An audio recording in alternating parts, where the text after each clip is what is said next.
If you're a fan of Fragrance du Bois, a house that's known to place quality, elegance, and luxury over beast mode, here's my top 5 for the fall. At number 5, we have Milano. Milano is basically a fruity leather fragrance with saffron, and it's very, very unique, and the fruits are kind of melony, and it kind of comes across like a panettone, but one of the dried fruit types of panettone. So it really gives you sort of this feeling of being in Italy. It's not really gourmand, but it kind of reminds you of a panettone.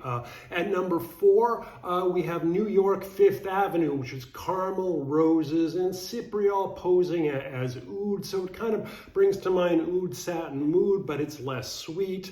Or maybe a Montal Intense Cafe without the coffee, or really the intensity. It's kind of a lighter wear, but it's beautiful. It maybe lasts about 5 or 6 hours, but it's a very, very refined scent.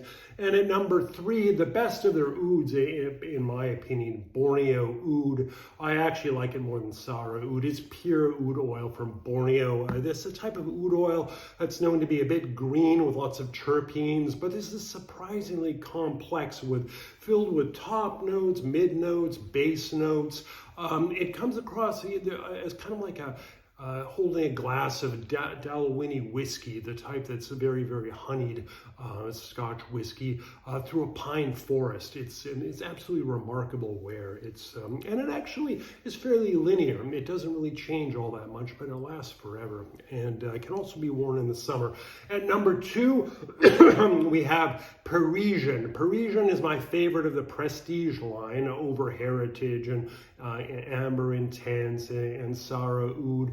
It's a chypre. It's a chypre, though, where they put almonds in, they put leather in, and they put oud in. So it's sort of like an oud and almond chypre. It's very unique. It reminds you of sort of Paris in the 1920s, but it's also quite modern as well. It's a very elegant wear. The oud is very clean, kind of almost like a band-aidy kind of driftwood kind of oud that doesn't really offend anyone, and it just gives you kind of more weight and texture to the fragrance. It's remarkable stuff. And number 1, Secret Tryst. Secret Tryst is a cardamom and rose amber fragrance with lots of incense. It's sort of a bit of a skin scent. I'm wearing it right now, but it lasts for a long, long time, and it's very intimate, very romantic, and it's kind of like a night under the desert stars. That's why it's called Secret Tryst. It's kind of a romantic encounter fragrance.